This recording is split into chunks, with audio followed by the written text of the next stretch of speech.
Hi, I'm Assam, the lecturer here at the Institute of Medical Education, and today we're going to take a look at solutions to Section 3 of ACER's GAMSAT Pink Booklet, Practice Test 3, specifically Unit 27, questions 73 to 75.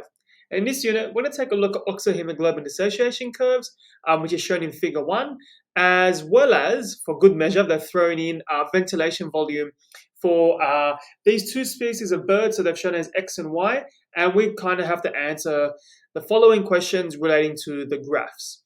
So yes, it is mainly graphical analysis, but if you do have a background knowledge in oxohemoglobin dissociation curves, you'll pretty much blitz through this unit. So just before we dive in, let's take a look at I guess the theory behind the figure one in the stimulus. So recall that a hemoglobin molecule, it can bind up to 4 oxygen molecules in a reversible method. So I have gone through this in the past in previous videos, but we'll go through it again for those who aren't familiar. So remember, if we have our partial pressure of oxygen here on the x-axis, I know it's represented as milligram mercury. In the unit, it's as torr. I mean, these are all just different units for partial pressure of oxygen. They're all the same regardless. Then you've got your y-axis, the hemoglobin saturation percentage. And we see from the curve, it usually gives off a sigmoidal curve. That's because you can see clearly that when hemoglobin picks up an oxygen, the more oxygen it picks up, you can see that the curve steepens, which means it's easier to pick up more oxygen as it picks up an oxygen. And then it kind of plateaus towards the top. So that's the whole point of this curve. It's just showing you that hemoglobin, when oxygen binds, a conformational change happens in the hemoglobin, which facilitates the more binding of other oxygen atoms, or oxygen molecules, sorry, and then it becomes saturated. And it's also reversible. If you lose one hemoglobin, it makes it easier to lose more hemoglobin, and it goes all the way down until the hemoglobin isn't saturated with oxygen. So it's the same principle. Now, the reason why this is important for this unit, you can see that we've got two species, X and Y. Recall that if we shift our curve to the right, we decrease affinity for oxygen. And if you're trying to think of when this does occur naturally, think about when you're exercising. You need more oxygen to your tissues. So if we want to decrease affinity for oxygen so we can get more oxygen to our tissues, this curve shifts to the right so we can unload our oxygen easier to get to our tissues. Because if the affinity for oxygen was very, very high, so the affinity for hemoglobin for oxygen was high, we wouldn't be able to offload this oxygen to the tissues. And after we exercise, obviously, that would be very detrimental to our health. So we have to be able to offload the oxygen to the tissues. So it kind of leads into this unit where you've got X and Y. Think of it as a shift in the curve. So our Y is shifted to the right. And you can kind of fact check this and say, well, if you look at the PO2 for Y, let's say 40. So PO2 40 on figure 1 in the stimulus. If we look at 40, you can see that Y has a hemoglobin saturation of about 42%, whereas X has a hemoglobin saturation of about 70%. And that's because the Y has been shifted to the right. So keep that in mind. Now for figure 2, it depicts the points the birds start to increase ventilation from hypoxia. That is low partial pressure of oxygen. Now you can think of figure 2 very logically here. We breathe to increase oxygen. So that's the reason why we ventilate. So if we have our let's say it says here, if percentage increase in ventilation is 0 at maximum hemoglobin saturation, because the bird does not require any more O2. So what we're saying here is when available O2 decreases, mammals ventilate to increase PO2. So if you take a look at figure 2, can you see how the hemoglobin saturation, in figure 1, it's around the 80 and 60 partial pressure oxygen mark is when it's almost saturated. Take a look at figure 2.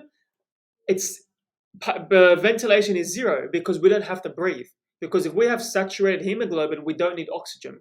But you can see as we start decreasing the partial pressure of oxygen, and you can kind of see in figure 1, we have less hemoglobin saturated with oxygen. And then you see in figure 2, we start increasing ventilation because we want to increase the amount of oxygen in the system. So it makes sense.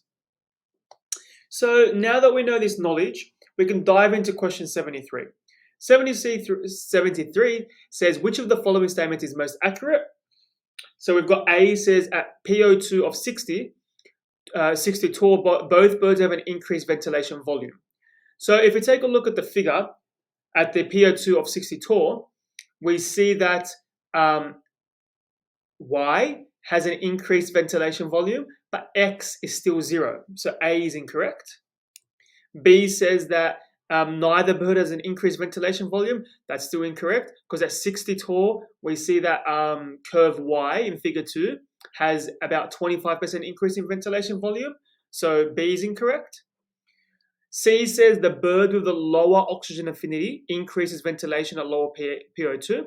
So think about it this way. The bird with the lower oxygen affinity is going to be Y because it's shifted to the right. So if we say this is X, this is Y. So this is going to have the lower affinity because it's shifted to the right. It says, okay, so Y, so it's saying the bird Y increases ventilation at a lower PO2. So if we take a look at figure 2, let's take a look at Y. Y increases its ventilation at about 70 PO2, which is not true, which is false because, well, the statement is false is because species X increases ventilation at a lower PO2 because species X increases ventilation at about a 50 torr. So C is incorrect. So then therefore D has to be correct because if you look at it, bird Y increases ventilation at a higher PO2. It does. If you look at figure 2, bird Y increases ventilation at about 75 torr, whereas bird X increases ventilation at about 50. So that's why D is correct.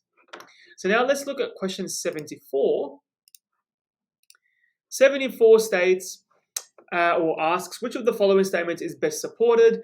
In figure 2, the difference in starting PO2 is primarily related to the points on the two curves in figure 1 where?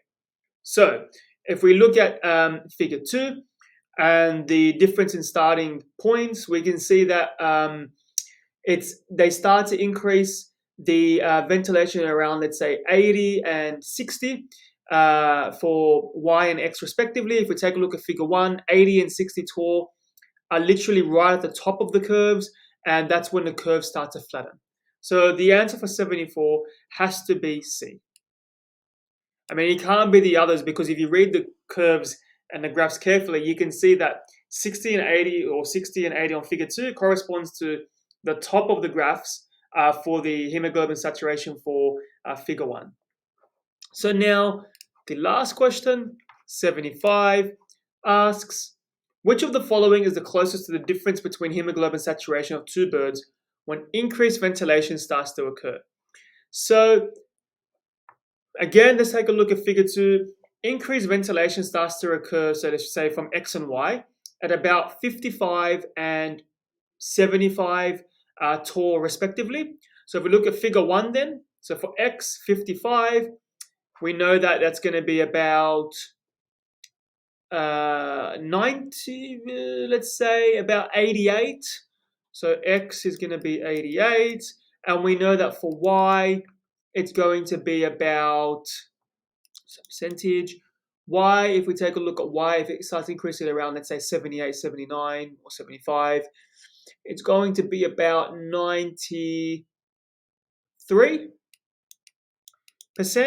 And the question is asking what is the difference between the hemoglobin saturation when increased ventilation starts to occur. So therefore the difference is 5%. So the answer for 75 is A. So with this sort of question, having prior knowledge in the oxyhemoglobin dissociation curves would have helped big time. And they kind of threw a spanner in the works with the ventilation graph, figure 2. But just note that obviously we increase ventilation when we need oxygen in the system, which makes sense. We don't have any increased ventilation at maximal hemoglobin saturation because why would we? We've already got maximal saturation. Once we start losing oxygen binding to hemoglobin, we start increasing ventilation. So that's important to note. So if you're still having difficulty reading these graphs and understanding the biology behind the oxyhemoglobin dissociation curves, you can post your queries or comments in the comment section below, or you can contact us directly. We'd love to help. Thanks for your time. Bye now.